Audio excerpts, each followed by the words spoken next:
That's the interview. Thank you for that. Oh, you're very welcome. Yeah, that's a real sharing of energy when people can connect.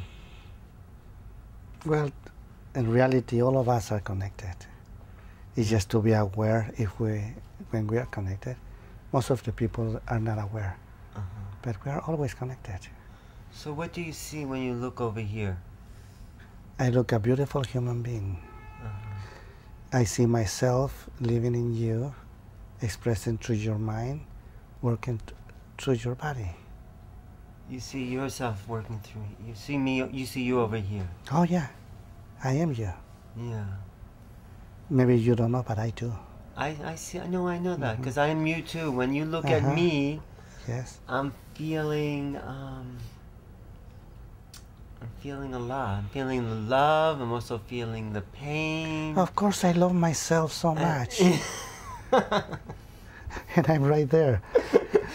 So, if you love yourself and you're me, I must love myself too. Well, you may believe the opposite, but I don't think so. I think you know that you love yourself. I do love myself. Yeah, of course. And I think with your life experience and your life is about sharing this love. It's just about being. Yeah. You know, it's just like the sun. It's light go everywhere. Doesn't matter if it's accepted, not accepted, like it could keep going and going. And we receive an earth as life also, because all life on earth comes from the sun. And the earth reacts, and which is the mother, with that matter, start creating everything. But everything really comes from the sun. Everything comes from the sun? Well, yeah, from light. From light? Yeah. But how is light related to love? How are these earth elements related to this thing that humans feel? You know? Well, there's so many points of view to see. You know, there's in the light that comes from the sun, there are billions and billions of different frequencies of light. And every frequency have the code for creation. Then depends the matter that is being touched by the light of the sun is how that matter will react from that force. And light will order matter, and matter just will obey light. And the way of life, of course. But how is light connected to love? What's that? I'm trying to get the understanding of the elements connection to who we are as these feeling creatures. Okay, first of all, we need to understand that any word that we use, it is just a symbol. Right. And that symbol will have whatever meaning we want to give to that symbol. Right. Then when we want to talk about love, we all agree or disagree in what love is. Then in order to want to relate the light that comes from the sun with love, first we need to define what we understand for light, what we understand for love, and how to make that connection. But if you see, all of that will be nothing but agreements and will be only true for the ones who understand the meaning of light, love, and that connection. And if we go beyond of the symbols, we will find out that we are the ones who create the symbols. Right. I agree. And symbology is only truth because we all agree, not because it's truth. Right, because there's no absolute truth. Just like a democracy, for the majority to say this is truth and everybody take it as truth. Right. So for you, light means what? Because you're saying that, and I'm getting a sense as you talk about that, it's like the light of the sun is actually love for creation. Well, once again, we need to understand the meaning of those words. Yeah. We can say that love is all those different kinds of emotions together. Yes. Like light is all the different colors together. Right. Then when we talk about light and love, we can say that we are talking about the same thing. Then all the information that come from light, that come from the sun, have a different vibration. And they come with that force that will move matter, and in that reaction will be the creation of life on earth. So light and love is your symbol. It's what you're meaning, because I'm trying to understand that. And this is, and so it contains all frequency. I get that. And then when light comes to the earth, it's giving the frequency of love. Yes, and the earth react to that force in order all those different kind of matter that already exist. You see, I know you're giving me a definition for you, but I think in your life experience, you have felt these things. Yes. It's not just a mental association. Oh, no. It's something you know. Of course, you know, in my experience, there is no words really to explain. And there is no need for words in order to explain what I experience. Right. But when I need to talk to other humans, I need to use all the symbols that they understand. And by using the symbols that they understand, it's really a big limitation because it's so difficult to put it in words. But we are people that communicate. And so, you know, you have people that you have helped nurture, your son and your partner here. Yes. And so by you communicating your experience and they understanding it, they are able to increase their awareness as well and share. Right. Okay, let me see. Before we start the interview, okay, you start was looking eye to eye. Yes. Without words. Without words, that's right. And what you comment, what you say is, oh, that is the interview. That's right. Okay? Yeah. Then you feel and you try to put in words, but if you see the words that you use cannot explain what you experience. Right.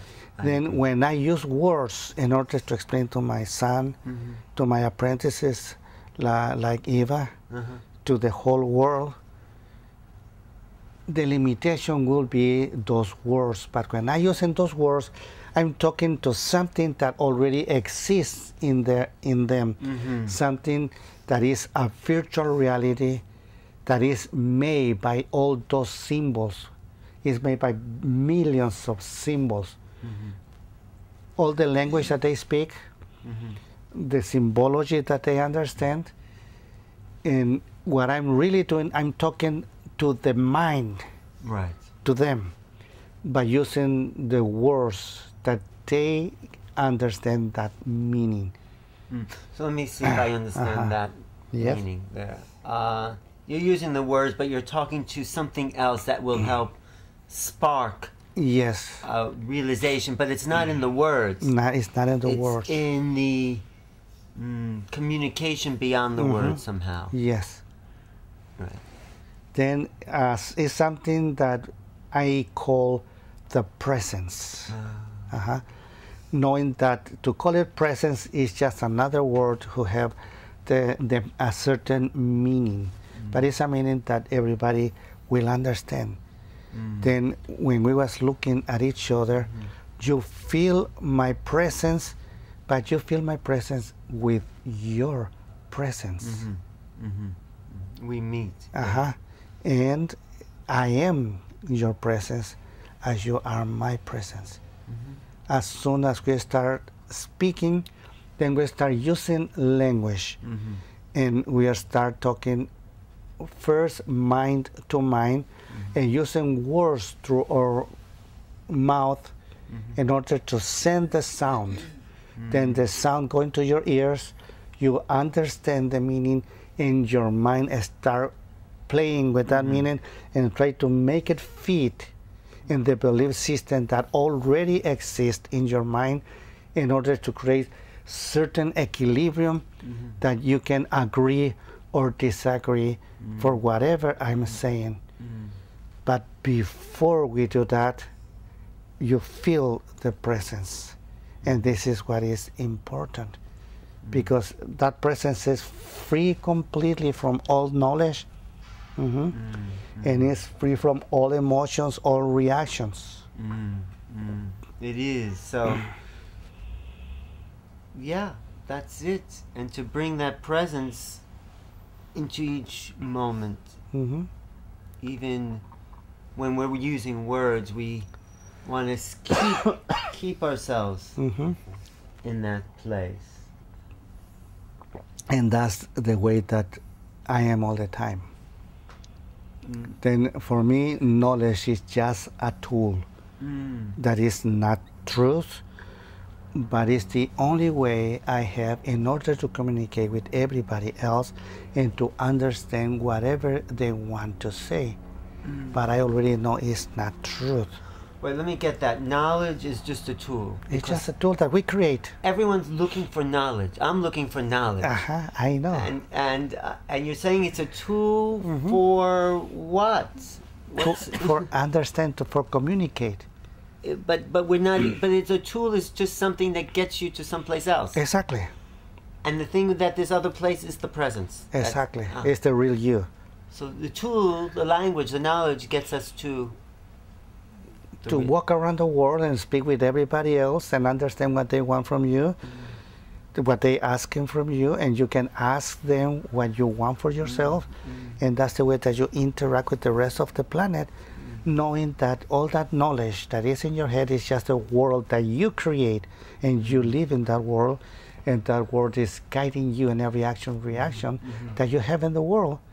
But the real you only exists and doesn't care about any of that. You know, when I was, thank you, because when I was looking at you, I get that presence, in a way, it's not living or dead. It's not alive or not alive. It's eternal. It's eternal, yeah. Yeah. So the body is also a tool for the presence. Exactly. I'm getting well, the body is a tool that your mind can drive it and take it wherever you want to, and the body is completely loyal to your mind, completely the best it can. Except when it gets sick, or when you're asking too much for that body and you put it in a lot of pressure. But anyway, in this point, the body tries to please you. Like if you get drunk and you keep putting more alcohol, more, and it's not that the body wants the alcohol. No, it's in your mind. You want the alcohol. The mind wants the alcohol. The body probably doesn't. And the body wants to stop. It's even throw up or whatever. So if we are the presence, the eternal presence, you know, and the body is a tool, and it's like, what is it all for? Why does the eternal presence then need any of this? Okay, the presence doesn't need anything. Okay, but it's here. Why is of course it's here. Why not? But what's it for? You know, look all around the world. What about flowers? What about bees? What about everything that exists? Yeah. Why?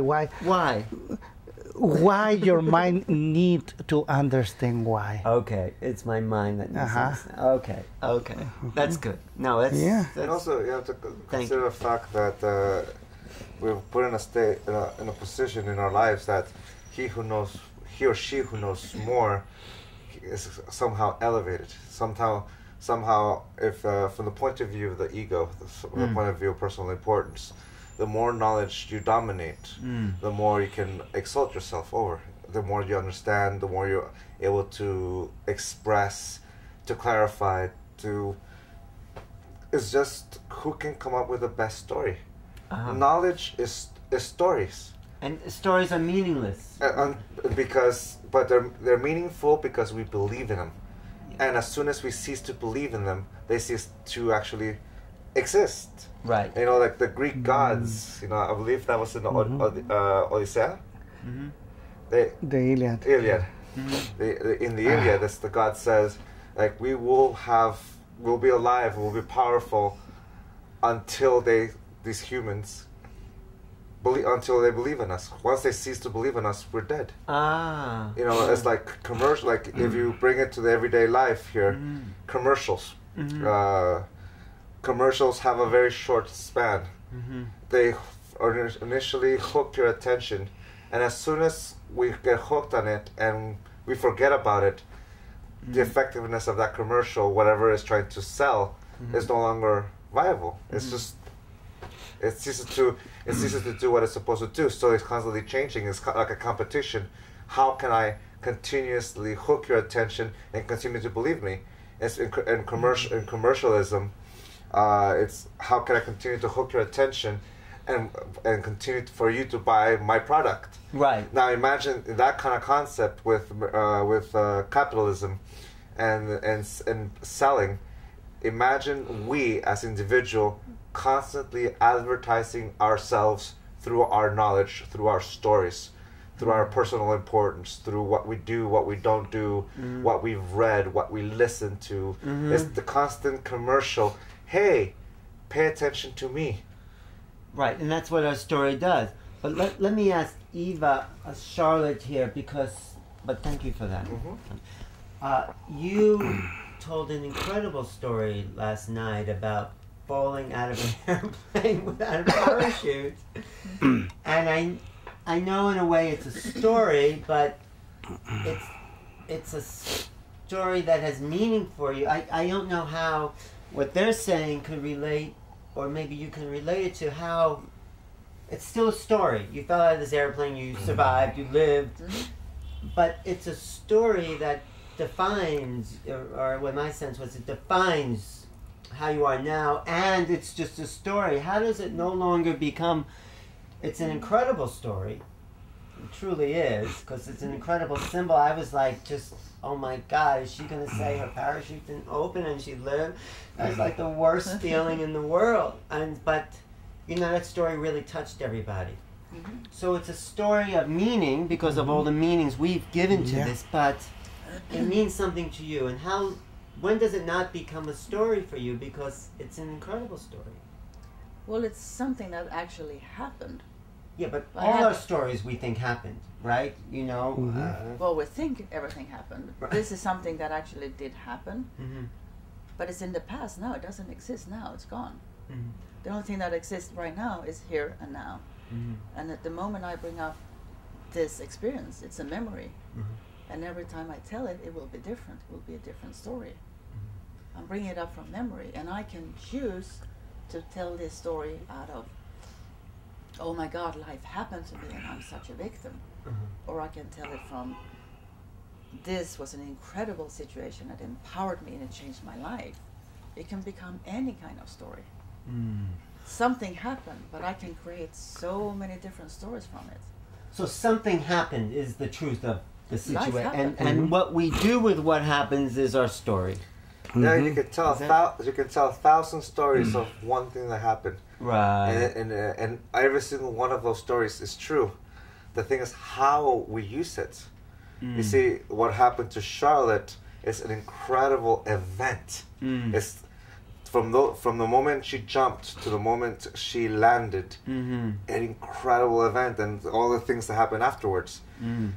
And since that moment ceased to exist, the story has survived. The story has survived in some form because something happened. The event happened, but it's over.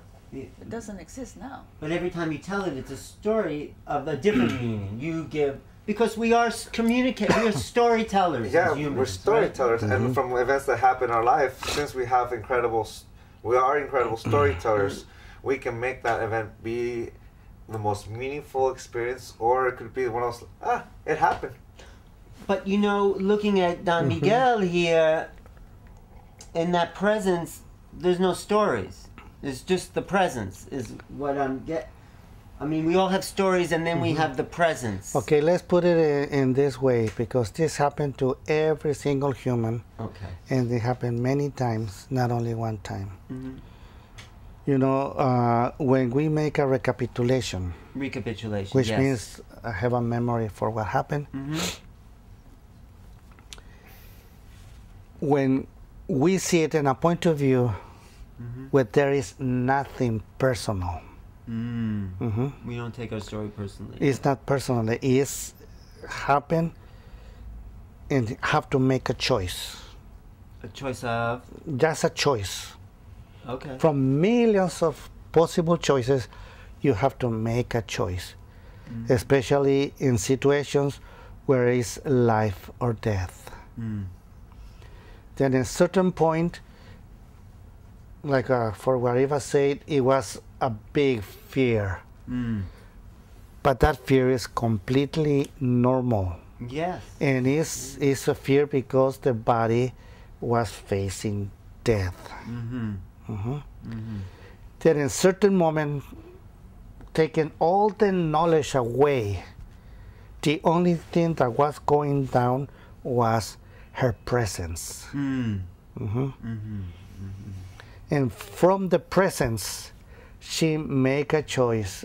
Should I go? Should I stay? But when she say, well, if I stay, I don't want to be crippled, I don't want to do this, the whole thing. And then, okay, whatever happened. Then by instinct, she right away cover her neck, go into the field where is all this grass or whatever, and she remembered to turn his body around. Then when she hit all that, the body was around and absorbed most of the impact. Incredible. But that choice was made by her presence. And from that point, she knew she decided to live and to be alive, not to be in a body and being death in the body. Right. Then from that point, when she wake up and feel all the pain, she start making all those kind of stories from all those different points of view. From the point of view of the victim, from hero, and all in between. And she decided that from that moment on, she had to change her life. Because in that moment when the presence made the choice, she knew that she was not what she believed she was. And she wanted to become that presence again. Yeah. Then if you notice in these moments when we was talking without talking, it was presence to presence. Yeah. Yeah. Then from that point, you can make whatever story you want to, but you feel your presence by mirroring in my presence, and you find out that we are exactly the same. Absolutely. Then from that point, you can make any story you want to, and it would be just a story. And it doesn't matter. It doesn't matter, and for sure, sooner or later, your tendency will be to forget and forget and forget, and just have a memory. Yes, I feel something like that.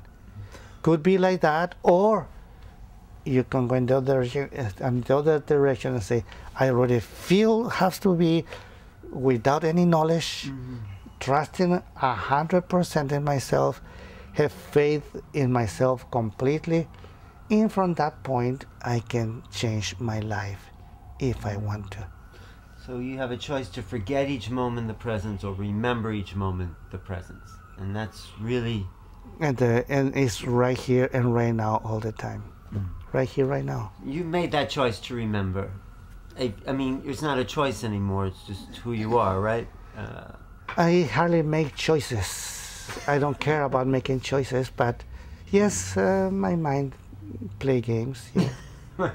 But it's the only way to relate to everybody else. Of course, because everyone thinks this. But do you remember that, what Don Miguel is saying, that moment where you were the presence? Oh, definitely. Definitely. And what, can you describe that a little bit? Because this is where we're all trying to get to. Well, you just experienced it yourself in this moment with Miguel. Yes. And it's a moment of no doubt, no thoughts, just knowing that everything is perfect the way it is, total faith. Everything's just perfect. Why do we forget? Why do we have to come back and... I mean, I do it too, but why? I mean, why do you forget? Or maybe you don't, but why does it seem like, we forget that place, we forget that essence? Because we've been taught for years and years and years to believe in all those lies. And now that's a total habit. So how do you help yourself remember that place? By being aware of my own lies, becoming more and more aware, knowing how Charlotte is constructed, knowing what events will set off a reaction, recognizing when it's happening in me, and making a different choice. It all comes down to choice in every moment. The choice I made in that airplane to be alive or to die, I make that every choice. That choice in every moment. And sometimes I forget and I get hooked into the lies, and when I realize, oh my God, I'm doing it again, bring myself back to truth. New choice, again and again and again. And it becomes easier and easier by practice. But it takes awareness. To have a little Eva on the shoulder, looking over Charlotte, saying, hey, remember. Are you not hearing? I think I'm losing her. You're not hearing her? If I tap on this, you hearing that tapping? I'm hearing now, yeah. It was a little lower than you. But it's okay, I am hearing her in the tap. It's okay. Thank you. Okay, good. Okay, good. So we keep. Are you getting nice 2 shots? Yeah, I'm getting 2 shots with. Yeah, yes. 2 shots, me and Miguel. So you have to know the recapitulation. You have to know who you are, and you know what you said. You know who Charlotte is, how you're constructed. So you know the kind of ways you get lost. I've become to know that over time. Yes. How did you get to know that? By having that little me on my shoulder, witnessing me all the time, with a willingness to see me. Because what we do is hide ourselves from ourselves. I've laid all these layers of lies to cover up the things for whatever reason, whatever event happened, I now think is wrong with me. And I have this lie, and then I know that's a lie, so I need another lie to cover that lie. And then I realize this is not nice either, and another lie. So how do you let the whole thing go? How have you... Awareness. Awareness. To see this lie and realize, okay, I don't need that lie. And peel it off. Become aware of the next lie, peel it off. Each moment it's like that? Each moment. Each moment. How do you do it, Miguel? How do you get to that place of presence? And still tell stories of my past? Well, maybe you don't. When you're in that place, you don't tell any story. But most of the time, we're caught up in our story. We forget, or at least I do. We forget. Well, there's many little tricks that I do. One of them is just simply close my eyes and breathe. Simply close my eyes and breathe. All of a sudden, I've stopped paying attention to anything else and allow myself to really enjoy being in this body. And not really having any judgments, not having any other thoughts other than this breath. And that just allows me to also know open my eyes, and I just begin to see things as they are before the storyteller begins to tell its story again. And sometimes the more practice you do, sometimes it'll last longer than the initial 5 seconds. It'll last 5 minutes, maybe 10 minutes, maybe a whole half hour, maybe an hour. And it really depends on that breathing. So it's all about instead of looking at outside, looking for things that hook your attention to, be it a deity or a symbol or a statuette, is bring it back to me. This is what I know. I love that trick in a movie called The Beautiful Mind. It's about a man who's schizophrenic, and after his whole ordeal, he finds out that if what he's going through has to do with the brain, he can do it by himself. So it took him many years to really be able to be master of his own schizophrenia. Like, he still always saw him, but he knew that anytime there'd be someone new coming into his life, he had to create a trick in order by which he can test it. If, for example, if someone new came in, he would grab a bag and grab an apple that his wife gave him. He knows this apple is real, and it came from his wife, who is very much real. He knows that source, that grounding. If he offers it to this new person, and that person grabs the apple, and eats it, yes, then he knows that that person is real. uh-huh. If that person doesn't grab the apple, or grabs it also, but doesn't do it, he has to be weary. Like, there's still a possibility that this may be a figment of his imagination. Mm-hmm. A trick that basically he has a way to know where his ground is and be able to judge it. So, but it doesn't relate to you, yeah. With us, like I said before, my breath, Uh-huh. my sense of being able to go back to my body. This, what I feel in my body, is real. Uh-huh. The stories I tell myself about my body isn't real. They're conceived, they're preconceived, they're judgments, they're someone else's opinion. It's a homitote. Mm-hmm. But take away all of that, my body is the most true aspect that I have. Mm-hmm. Touching something, that's real. This is real. That's real. It's not a story. No. It's the event. And then something wonderful happens from that point of view. Uh-huh. As soon as I have that grounding and I start talking, the story no longer has me. I have the story. Mm-hmm. And then narrating and speaking to you. For example, in this moment right now to you, I'm not speaking to you from the story. I'm speaking to you from me, and I'm using the story in order to express that. Mm-hmm. I'm narrating and explaining the best I can through my own words what I feel. Mm-hmm. Because quite frankly, I don't need those words in order to express it. Mm-hmm. But I choose to use those words because I have engaged with you in a conversation. Mm-hmm. And in order for me to convey that idea, I use words. So you're speaking from the presence, let's say. Yes. Yes. That's... and it's something you see over here as well. From what I see of him, I see my own perception. I see what I want to see. But don't we get beyond what we want to see? Because when I see you, I don't see me or you. I see this other thing. Maybe it's just my story about that, but I feel it's bigger than us, and it is us. Right?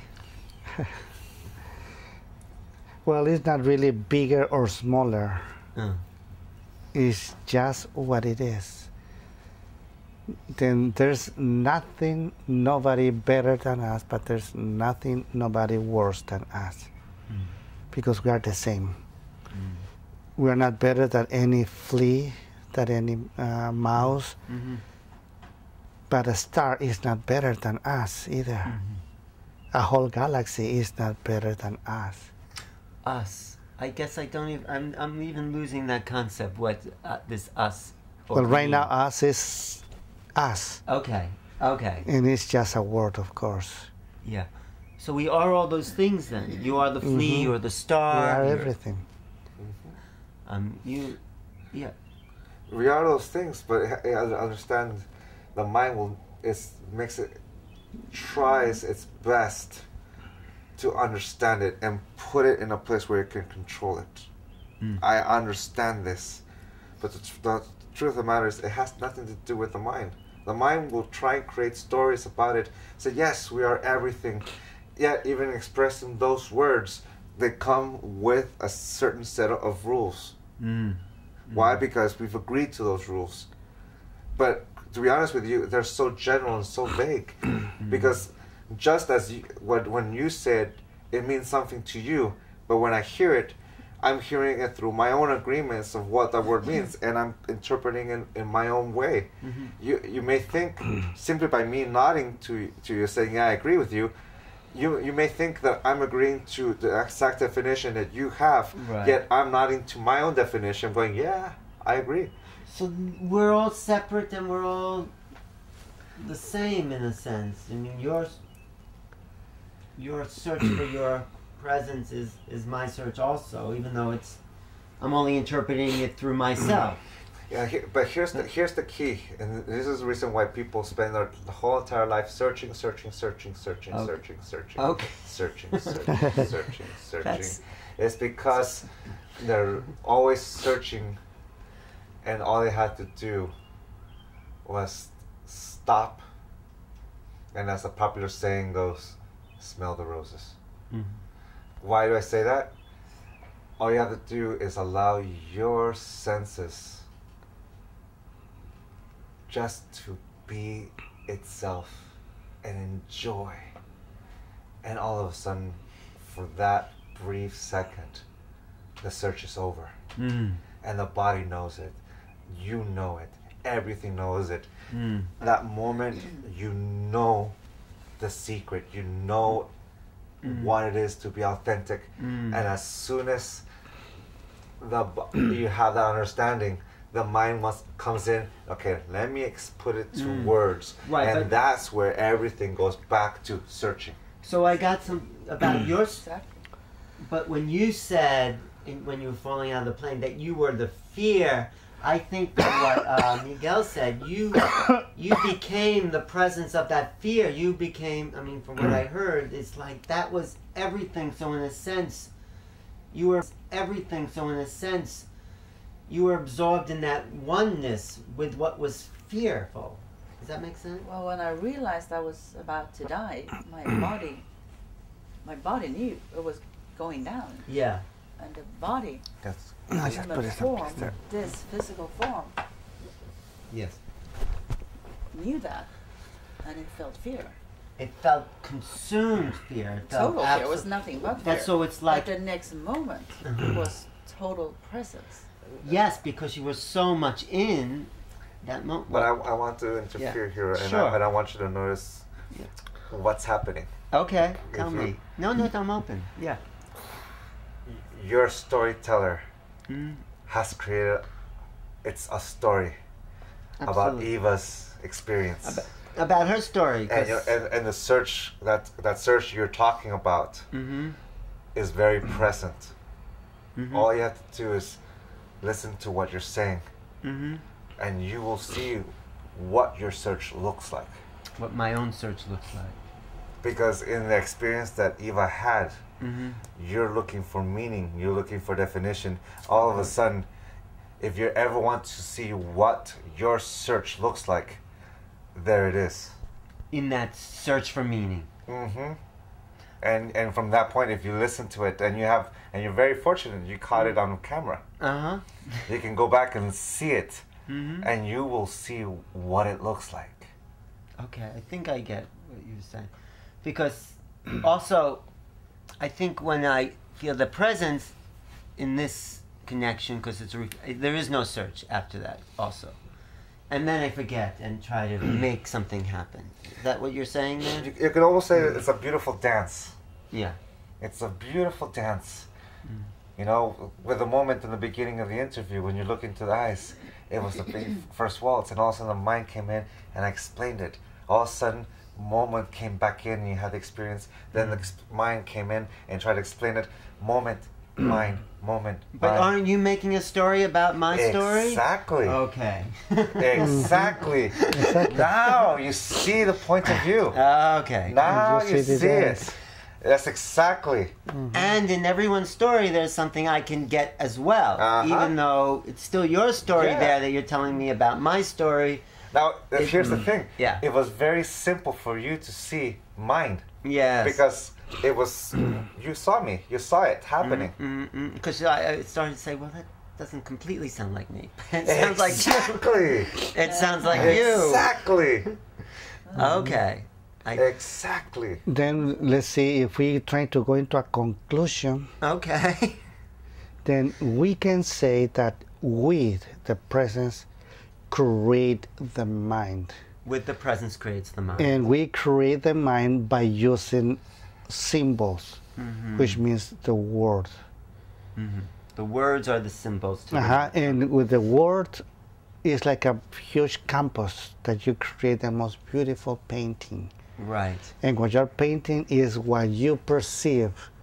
You put it in words, and with words you explain. Yeah. And that mind is made by everything that you believe. Yes. It doesn't matter if it's truth or it's lie. It's made for everything that you believe. Yes. Yes. Okay? And because the mind is made by beliefs, is programmed to try to understand. any point of view, any words, any symbolism. The mind want to understand. You hear, and because you don't understand, you look in all the entire belief system and look the place where to put a new concept. That don't create a conflict in your mind, that you can feel safe. Then the biggest fear that the mind have is the fear of the unknown. Right. Because if you don't know, you need to understand. Because the mind can't understand the unknown. Yes. Yeah. But the mind is not real. It's virtual. It's a copy of what really exists, and is made by symbols, by words. I get that. Then you create your mind. It's your creation. The problem is that in every agreement that you made in that creation, you invest something that we call faith. In my own beliefs. In your own belief, that you believe 100% in what your mind do. And we give our personal power to the mind, and then the mind rules and control your life. Right. And he tried to push the presence away and try to understand everything. Right. But when the presence comes, the mind don't know what to do, because don't understand the presence, because there are no words to express the presence. So this is your real teaching, is right there. Yeah. For you to remember what you really are, and push away everything that you know. It's a process of unlearning, but knowing that the creation of the mind is a masterpiece of art, and it's a tool. When you take away from every concept the faith that you invest, that faith returns to the presence. Right. Just the other thing is that you said the Toltecs are the master artists, so they know that it's Toltec art. means artist. Right. So they know it's artist, and they know Of they can course. take it all away. Exactly. That's the real art. Yeah. Is to take it. And it's also the end of the war. The end of the war. No more war in the mind. So, when we have this moment of that connection, and I feel my presence in you, that's it. That's it. That's it. That's it. Search is over. You were right. You were right at the very beginning. Interview is done. That's it. But That was it? it's not that's it for the mind. The mind wants to understand. It's like, no, wait, you need to more. No, but it had to come full circle. So Then it is Perfect. that the war is in the mind. The mind keeps searching, keep asking, keep looking for, until the moment comes to say, okay, that's enough. Yes, gave up. You are what you are, and that's it. Yeah. this is what you're trying to bring to the world. This very something very simple. Yeah, it is so simple. Yeah. And difficult. And it's not difficult. It's not difficult. You say it's difficult. Well, the mind says it's difficult. No, so many teachers I've had have spoken on the same level, but now every time I hear it and experience it, there's nothing to say. Then I think that what Mikey says is so powerful. The way he put you in that position for you to see yourself. That was great, Mikey. Nice. You allow me to see it. Yeah, and you allow me to see that too. And I understand how them. Alan is constructed.